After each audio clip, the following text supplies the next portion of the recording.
Segunda carta de Paulo a Timóteo, capítulo 1, nós lemos do versículo 1 até o versículo 7. Minha versão é NVI, diz assim a palavra do Senhor.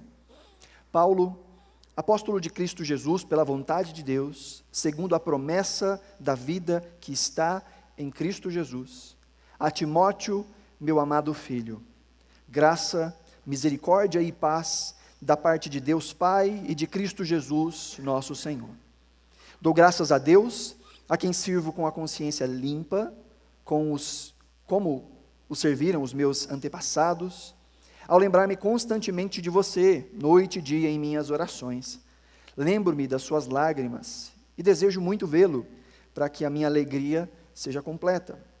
Recordo-me da sua fé, não fingida, que primeiro habitou em sua avó Lóide e em sua mãe Eunice, e estou convencido de que também habita em você.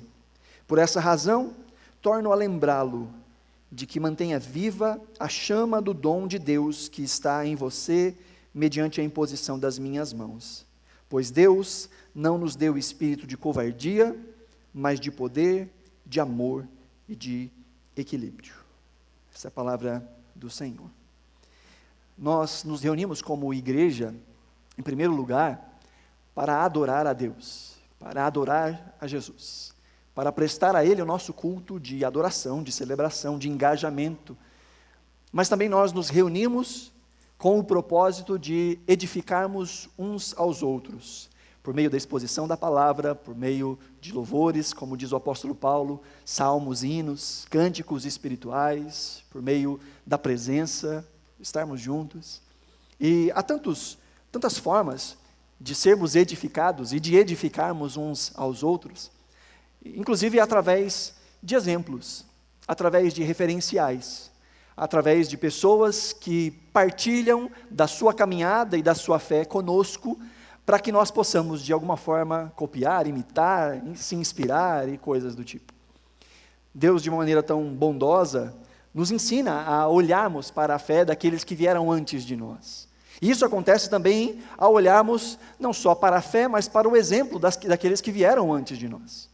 Então, no dia das mães, nós temos o costume de, alguma forma, tentarmos trazer uma mensagem que seja aplicada às mamães, mas que seja aplicada também a toda a comunidade. E as mães são essa mostra da graça de Deus, são instrumentos de Deus para a nossa edificação, seja como seres, como pessoas, como indivíduos, seja também para a nossa edificação na fé. É um grande desafio, a paternidade e a maternidade. Tem uma ilustração que se conta de uma moça que estava no supermercado e a filha resolveu dar aquele show, sabe aquele show que as crianças às vezes dão em alguns ambientes? E a criança gritava, se jogava no chão, esperneava, e batia as mãos, e eu quero iogurte, e eu quero chocolate. E aquela mulher, com toda a paciência, com toda a calma do mundo, ela dizia: calma, calma, Helena, calma, Helena. Ela dizia: Helena, não é bonito ficar dando bafão na frente de todo mundo. Calma, Helena, tenha calma, acalme-se. Cuide do seu coraçãozinho, Helena. Não faça nada que venha te envergonhar, Helena. Cuidado, Helena. E ela repetindo isso inúmeras vezes com toda a paciência, toda a tranquilidade, ao ponto de que o repositor que estava ali perto dela, olhando para aquela cena, olhou para aquela mulher e falou assim: poxa, eu já vi muitas crianças tendo ataques de histeria e as mães tão desesperadas quanto as crianças, e você aí tão calma, tão pacífica, acalmando a pequena Helena. E ela disse: meu senhor, Helena sou eu.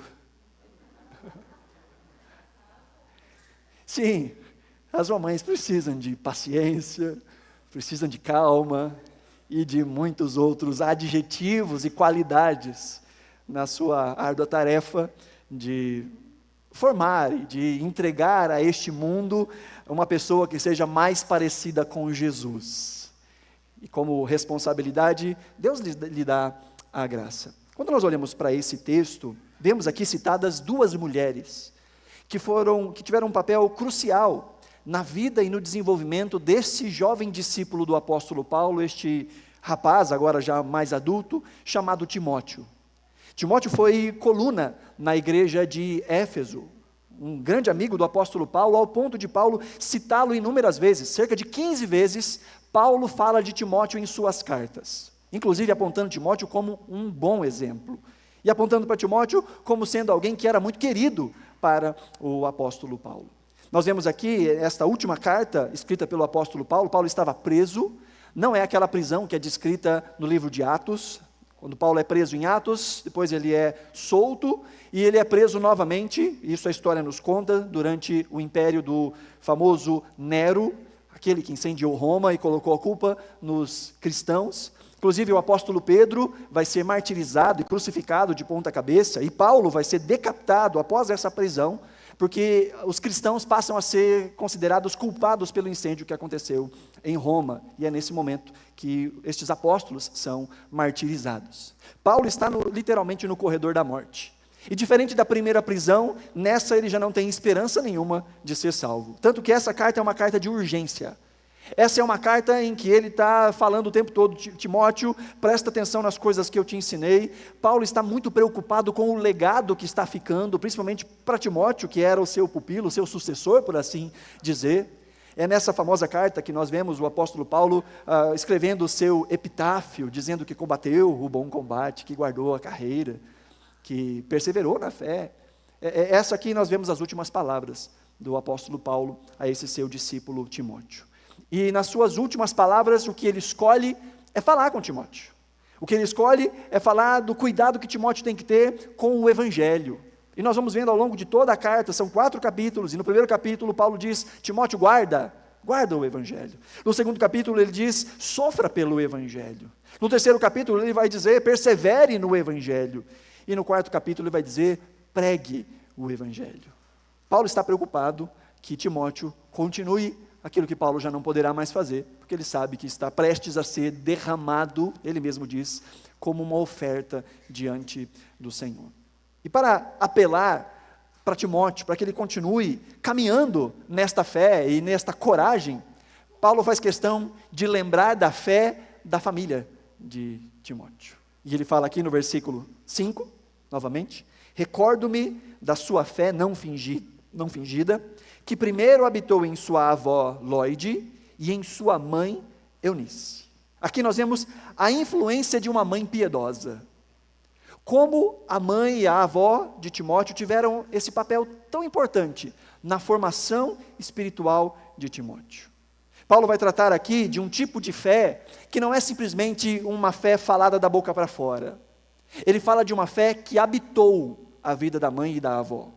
Uma fé que não era ocasional, uma fé que não era só de final de semana, uma fé que não era só de levar a criança na igreja, era uma fé vivida no chão da vida, no dia a dia, no se assentar, no levantar, no comer junto, no instruir em todo o tempo, uma fé que habitava, uma fé que habitou na avó, na mãe, que agora também habita no próprio Timóteo. Fala-se aqui de uma fé que é uma fé não fingida.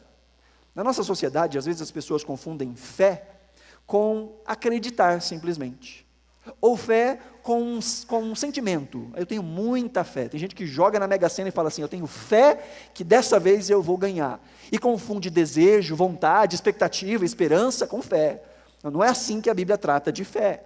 Embora exista sim um componente de sentimento na fé, fé é uma certeza baseada no caráter de Deus, baseada na palavra de Deus, baseado em saber que Deus não mente. Então, porque eu sei que Deus não mente, eu confio. E essa confiança se mostra por meio de ações, por meio de palavras, por meio de vida. Uma fé não fingida é uma fé que é possível ser avaliada. É uma fé que é possível ser enxergada. Porque se fé é só um sentimento, o sentimento está no coração, ninguém enxerga o coração de ninguém. Mesmo se você faz um eletrocardiograma, ou você faz uma ressonância magnética, você vê um músculo ali pulsando, ou coisas do tipo, mas o que estamos vendo aqui é a ideia de um coração, de uma mente, de um sentimento, de uma vida que vai para além das emoções. Isso a gente não consegue enxergar. Agora, a fé é visível, porque a fé se evidencia na vida, nas práticas. Aquilo que o Tiago diz, que a fé sem obras é morta. Obras aqui seria ações correspondentes. Uma fé que não é acompanhada de uma vida, não é fé. Eu posso ter muitas ações sem fé, isso é possível. Mas é impossível ter fé de fato e não viver expressando essa fé no dia a dia. Veja, eu não estou dizendo de uma prática de vida que é perfeita. Não, a vida está em constante aprimoramento. Existem muitas dificuldades em que essa fé seja exposta. Nós precisamos crescer na graça e no conhecimento de Jesus. Mas a fé dá frutos. E Paulo diz que na vida destas duas mulheres era possível ver uma fé que era não fingida. A palavra grega aqui é anipócritos. Era o contrário de hipócrita. Os hipócritas eram os atores dos teatros gregos, que faziam mais de um papel. Então eles mudavam de papel mudando de máscara. Então às vezes era um papel mais alegre, colocavam uma máscara alegre, era um papel de vilão, uma máscara de vilão, era um papel de tristeza, era o mesmo ator, fazendo inúmeros papéis, o que mudava era a máscara. Esses eram os hipócritas, os atores dos teatros gregos. E Paulo está dizendo que a fé destas mulheres era uma fé que não era mascarada. Era uma fé vívida, verdadeira, visível, que podia ser encontrada e reconhecida no dia a dia. Então Paulo está dizendo, Timóteo, você aprendeu esse tipo de fé em casa, você teve bons exemplos, e como é importante termos bons exemplos em casa. Temos ao nosso redor pessoas que nos apontem o caminho, não só com palavras, mas principalmente com a vida, com ações. Ações que espelhem um coração que ama e teme a Deus. Timóteo aprendeu de mamãe e de vovó a ter uma fé não fingida. Também Timóteo aprendeu, diz aí o versículo 6, e aqui Paulo está apelando para isso, ele diz, por essa razão, Timóteo, pelo fato de que você aprendeu isso da sua avó e da sua mãe, por essa razão, torno a lembrar-lhe que mantenha viva a chama do dom que está em você, mediante a imposição das minhas mãos. Pois Deus não nos deu espírito de covardia, mas de poder, de amor e de equilíbrio. Paulo apela para a memória de Timóteo, da mamãe e da vovó, para dizer então, não desista. Lembre-se, Paulo está aprisionado. Timóteo era pastor. Os cristãos estavam sendo perseguidos, muitos estavam sendo presos, outros estavam sendo martirizados, e obviamente Timóteo estava com medo.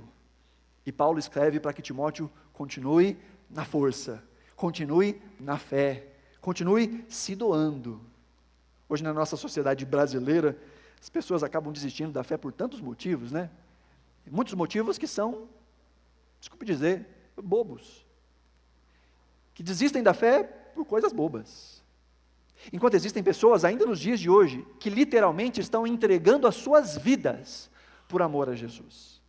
Eu vi um documentário essa semana de um pastor que estava entrevistando um missionário que era responsável por um grupo da igreja perseguida na Coreia do Norte. Coreia do Norte. Conversando de como é que o evangelho chegava ali, e como é que as pessoas conseguiam, de alguma forma, saber sobre Jesus, entender sobre Jesus, um trabalho que acontece, de fato, muito às escondidas, para que a igreja não seja dizimada. E aquele pastor que cuida desse trabalho dizia, é impressionante ver como muitos cristãos, convertidos ali naquela nação, literalmente se entregam as suas próprias vidas para perecer, se entregam à morte, sabendo 2 ou 3 versículos, conhecendo 1 ou 2 histórias do Evangelho, não tendo acesso à Bíblia, não tendo acesso à igreja, entendendo que Jesus é o Senhor, de alguma forma, sem conhecer a totalidade da Escritura, voluntariamente se expõem para converter outros, e nesse processo são mortos. Ainda nos dias de hoje isso acontece. Pessoas morrem por amor ao Evangelho. E não é de estranhar que Timóteo podia estar com medo disso tudo. Ele está vendo o seu próprio mestre quase morrendo. Mas Paulo apela para a ousadia que Lloyd e Eunice tiveram. Manter a fé no tempo antigo, no tempo de Paulo, não era algo muito simples e muito fácil. Era pior ainda para as mulheres.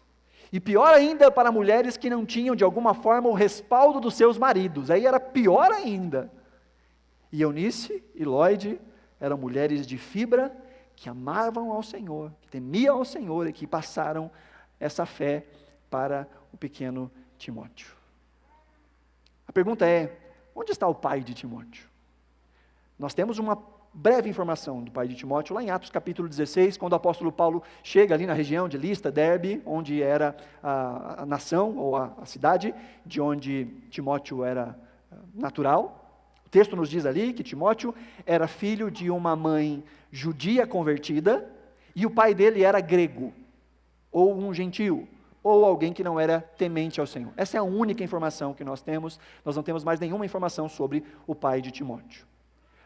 Muitos comentaristas vão dizer que muito provavelmente a essa altura o pai de Timóteo já estava morto, ou poderia ter abandonado a esposa porque ela havia se convertido e ele não se converteu.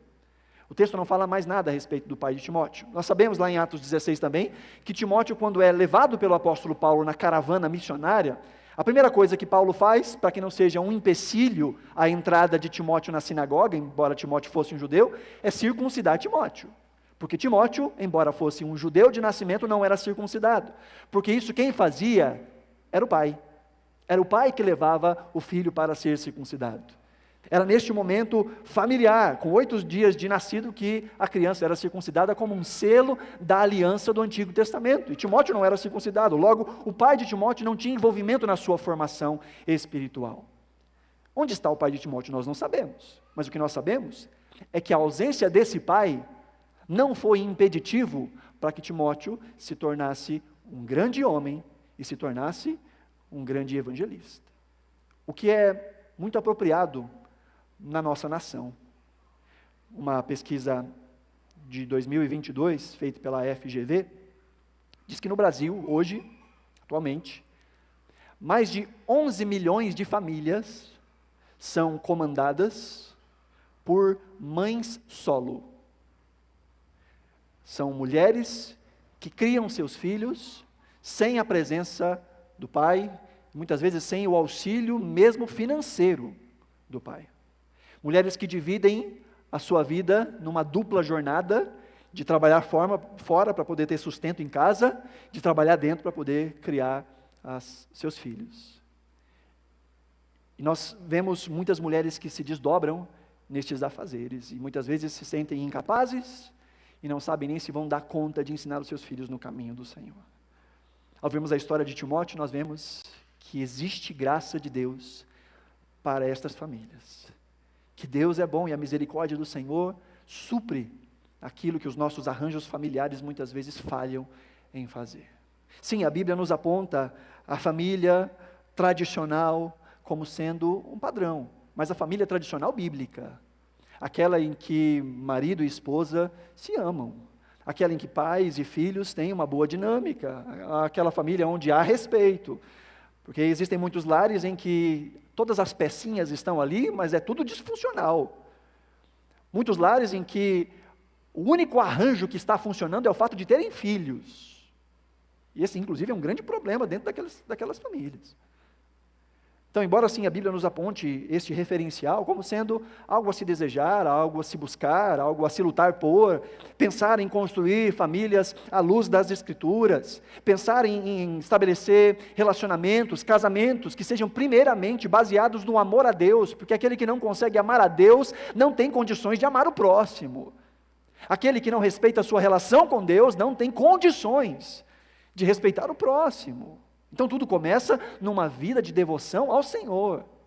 Mas veja, mesmo quando nós falhamos, ou os nossos arranjos familiares, ou a nossa estrutura familiar de alguma forma falha, existe graça de Deus e misericórdia de Deus para suprir aquilo que nós não conseguimos fazer.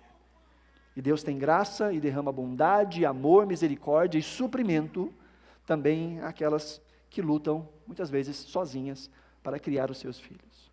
Junto com esse dado também, de tantas famílias que são cuidadas por mãe solo, vemos também uma crescente, isso já há muitos anos, de famílias em que as crianças são criadas pelos avós.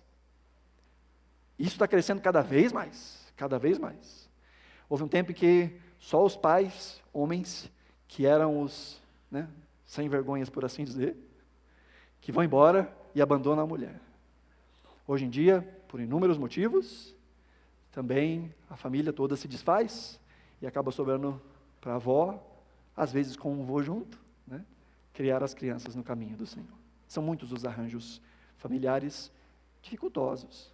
Mas o que nós aprendemos aqui com este exemplo de Timóteo é que existe graça de Deus, existe poder de Deus para restaurar a nossa história e para construirmos um caminho independente das dores que nós sofremos no passado, independente dos traumas e das marcas que nós sofremos no passado. Há graça de Deus para cada família, independente da sua configuração. Amém, queridos? Mas o que nós vemos além do bom exemplo dessas mulheres, nós vemos também alguém que aprendeu, porque não basta ensinar, é preciso aprender. Em certa medida, nós somos responsáveis pelos nossos filhos, enquanto eles estão debaixo do nosso lar, na expectativa e na esperança de que o ensino, de que o exemplo, de que a oração possa estar tão incrustado naquele coração, de que o encontro real com o Senhor aconteça dentro da dinâmica familiar, a fim de que as nossas crianças sejam abençoadas também quando saírem do nosso ambiente familiar.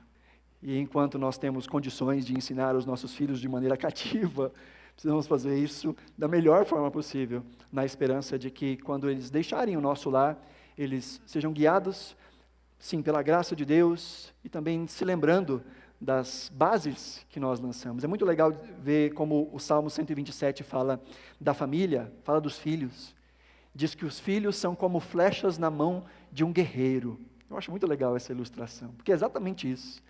A família, o pai, a mãe, são esses guerreiros que seguram a flecha, que apontam a flecha, que tensionam o arco, que objetivam um alvo, mas quando soltam a flecha está em velocidade de cruzeiro.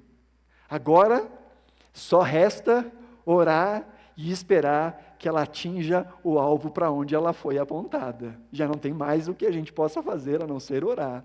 E eu vi um pastor dizendo uma vez, e eu achei tão interessante, de que filhos de cristãos têm um grande privilégio, seja pelo fato de terem sido ensinados na palavra do Senhor, seja pelo fato de contarem com a oração da sua família quando já não estão mais dentro de casa. São cobertos por oração. Ainda que outros não orem, a família ora. O pai ora, a mãe ora. Mas é preciso aprender, é preciso ouvir. Sei que nem todos aqui são pais, nem todos aqui são mães, mas todos aqui, de alguma forma, são filhos. E todos nós, de alguma forma, temos pessoas que são importantes na nossa caminhada. Seja nossos pais biológicos, sejam às vezes avós, sejam tios, amigos mais velhos, pessoas que de alguma forma nós nos inspiramos, referências. O texto que nós lemos no início do culto, o Salmo 78, nos fala exatamente dessa dinâmica, de uma fé que é recebida e de uma fé que é transmitida. De ouvir aquilo que nós aprendemos com os nossos antepassados e de passar isso para a próxima geração, não se calar, ensinar aos filhos e aos filhos dos filhos. Esta corrente, esta sequência, ela é para todo mundo, todos nós temos o que aprender e temos o que ensinar. Todos nós ouvimos aquilo que Deus fez e ensinou por meio dos que vieram antes de nós. E todos nós somos comissionados a ensinar e a dar exemplo àqueles que virão depois de nós. Timóteo aprendeu, Timóteo ouviu. Paulo diz aí no versículo 5 novamente que estava convencido de que esta fé não fingida também habitava em Timóteo. Ele diz, esta fé também habita em você. Timóteo aprendeu, Timóteo caminhou. Timóteo não só ouviu, não só viu, Timóteo introjetou esta palavra. Isso fala muito sobre termos um coração aprendiz, seja com os bons exemplos, seja com a fé, na caminhada, da nossa família, de casa, seja aprendendo também com aqueles que não são família de sangue, mas são família de vida, aprendendo com a igreja, aprendendo com os mais velhos. A fé de Timóteo era honesta, Timóteo aprendeu bem. E aqui nós temos, de novo, essas duas aplicações. Primeiro, entender, e aqueles que são pais e mães, de que a nossa casa é a primeira igreja que as nossas crianças têm referência. A casa é a primeira igreja. E a igreja é só uma extensão. A fé que grita em casa fala muito alto. Muitas vezes mais alto do que a fé que sussurra na igreja. Por isso essa importância. Não só para pais e mães, mas para os mais velhos. A nossa comunidade tem muitas crianças. E é muito importante, queridos, para toda a comunidade, que nós sejamos bons exemplos para as nossas crianças. Que esse seja um lugar gostoso para as nossas crianças. Abençoado, abençoador. Tem um ditado africano que diz, aprendi isso com o Martinho, de que para criar uma criança é necessário uma vila inteira. E é isso. Nós ensinamos. Não só crianças, adolescentes, jovens. Não ensinamos só pessoas mais novas na vida, mas pessoas mais novas na fé. Com o exemplo, com a oração, com a partilha. Porque Timóteo teve um bom exemplo em casa. Timóteo teve uma boa família, mas muitas pessoas não têm uma boa família. Muitas pessoas não têm de onde tirar conhecimento da parte de Deus dentro das suas realidades familiares. E aí contam com a família estendida, contam com a comunidade de fé, com a igreja. E os filhos precisam entender, nós precisamos honrar os princípios aprendidos dos mais velhos. Ouvir, ter um coração pronto a receber, um coração aprendiz. Porque a fé dos nossos pais não é acreditada a nós. A fé dos nossos irmãos mais velhos não é acreditada a nós. A fé do pastor, do líder, dos irmãos, não é acreditada a nós. Essa fé nos inspira. Essa fé nos aponta caminhos. Mas a nossa vida com Deus é nossa. A nossa intimidade com Deus é nossa. A comunidade é esse lugar onde isso é potencializado, é polido, é ensinado de alguma forma. Mas a vivência com Deus é algo pessoal, é algo particular. E nós somos chamados a caminharmos nas passadas daqueles que vieram antes de nós. Timóteo não só aprendeu em casa, mas Timóteo também aprendeu a escolher bons referenciais, que é o que nós vamos vendo aí nesse mesmo texto. No versículo 2, ainda do capítulo 1, diz, Paulo está dizendo, a Timóteo, meu amado filho. Timóteo era para Paulo como um filho para o seu pai. Paulo falou isso mais de uma vez. Timóteo escolheu um bom referencial, a caminhar, a se inspirar, a copiar. E nós precisamos de bons referenciais. Timóteo teve a sorte de ter uma mãe que amava a Deus, uma avó que amava a Deus. E continuou na caminhada junto com pessoas que amavam a Deus. Mas às vezes nós não tivemos este background em nossa casa. Mas podemos escolher o quanto isso nos afeta. O quanto a fé ou a falta de fé dos nossos pais nos afetam. Ou o quanto a fé e a falta de fé das pessoas com as quais nós vivemos, dividimos a casa, o quanto isso nos afeta. Nós podemos. Nós não podemos escolher, às vezes, os contextos nos quais nós estamos envolvidos. Uma vez eu ouvi o João pregando em 2 Timóteo, e ele disse, Timóteo não podia escolher a família. A gente não pode escolher a nossa família, a gente simplesmente nasce. Mas Timóteo pôde escolher o discipulador. Timóteo pôde escolher quem seria aquele que moldaria os seus próximos passos. E nós somos chamados também a isso. A partilharmos dessa vida de fé, nos submetendo uns aos outros, encorajando uns aos outros, e dando ouvidos à fé daqueles que vieram antes de nós. Assim que eu cheguei aqui, não sei quantos irmãos se lembram, eu disse, olha, eu posso dizer que eu sou pastor da Igreja Batista Nacional de Londrina. Isso eu posso dizer. Mas eu não posso dizer que eu sou o seu pastor. Isso eu não posso dizer.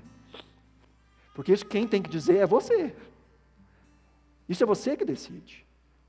Porque uma vez que não fui eu que gerei você, agora está num processo de adoção. E nesse processo de adoção, você escolhe. Você diz, não, eu vou ouvir. Eu vou ouvir os conselhos. Eu vou dar liberdade. Eu vou deixar que toque na minha ferida.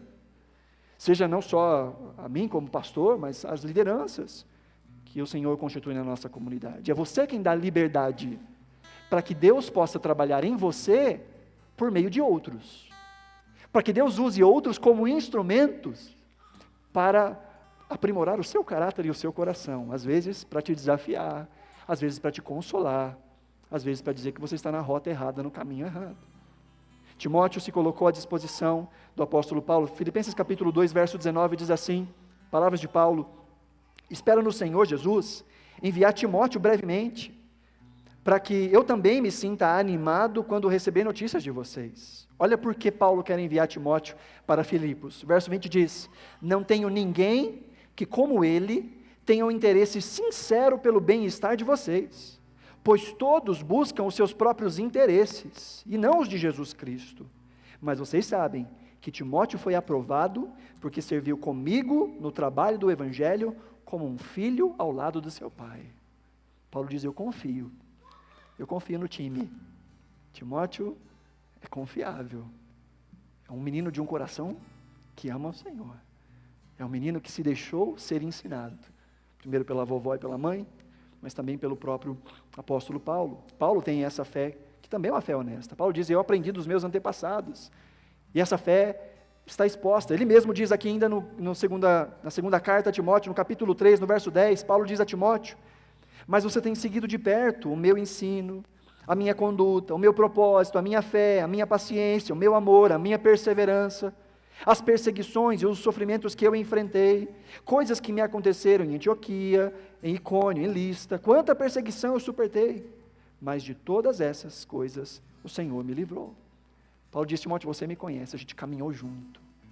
Porque entenda, a fé também é vivida, e uma parte importantíssima da fé é vivida e desenvolvida nos relacionamentos, no dia a dia, na troca, na conversa, no coração no coração. E esse é um processo de mão dupla. Nós aprendemos muita coisa com a exposição da palavra, mas nós aprendemos ainda mais nos exemplos, na vida, nas dores, nas alegrias, na partilha da fé que flui na dinâmica da família. Igreja não é um mero lugar onde a gente vai para assistir alguma coisa. Igreja é uma família, com seus percalços, com as suas dificuldades, com os seus problemas, com as suas panelinhas, que em certa medida até são importantes, em que haja mais aconchego. É impossível nós termos amigos com intimidade profunda com todo mundo, mas é importante nós termos bons amigos espirituais. Gente que a gente dá liberdade para dizer: se eu errar, me fala. Você tem autoridade para dizer que eu estou fazendo a coisa errada. Você tem autoridade para me ligar e dizer: onde é que você está que não foi no culto essa semana? Você tem autoridade. Quando você me vê capengando, você tem autoridade para dizer para mim: levanta essa cabeça, lembra quem te salvou e muda de vida.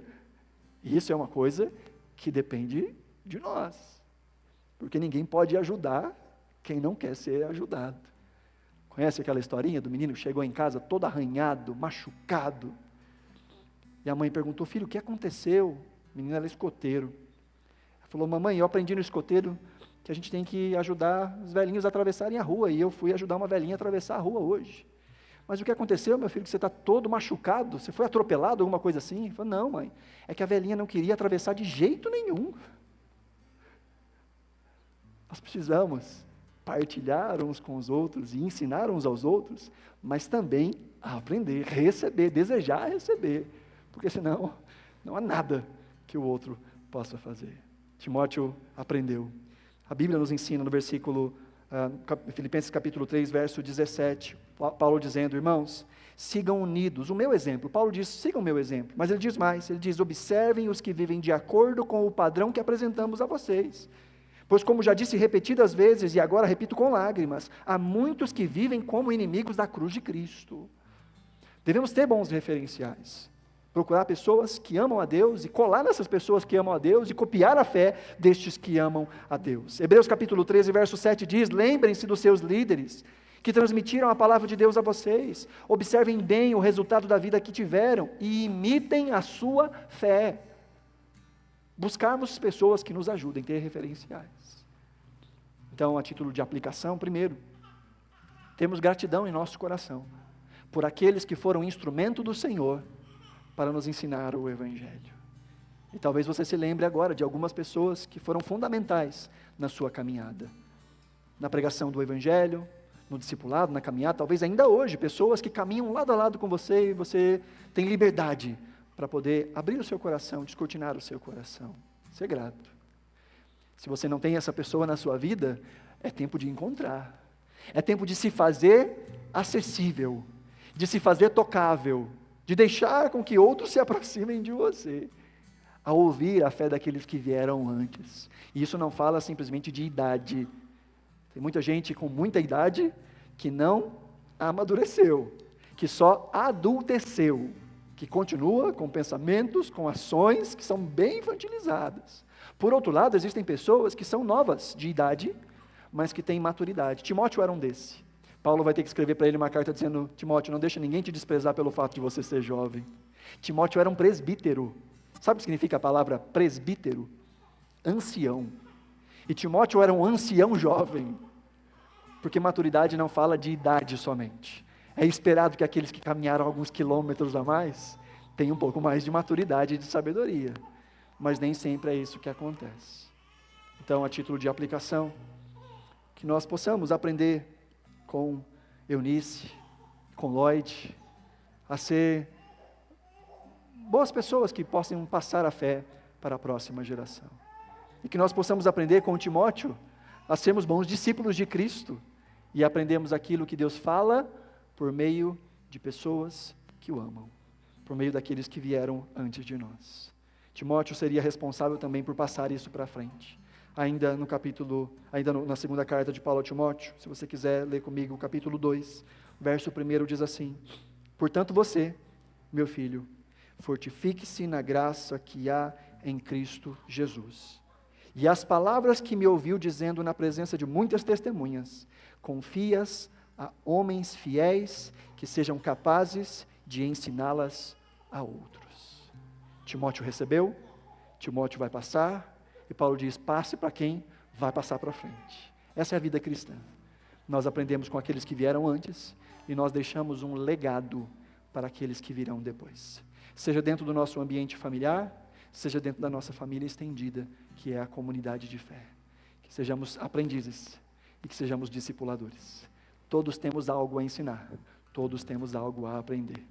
Que possamos nos abrir para a graça que flui por meio dos dons e talentos que Deus distribuiu em meio à sua comunidade de fé. Amém? E se você tem em sua casa bons exemplos de fé, seja grato ao Senhor. Se você não teve na sua vida bons exemplos de fé na sua casa, quebre agora essa corrente e seja você um bom exemplo de fé dentro da sua casa, para as próximas gerações. Se você tem filhos, melhor ainda, que você seja um bom exemplo para os seus filhos. Se você puder, coloque-se de pé, nós vamos orar nesse momento, em nome de Jesus.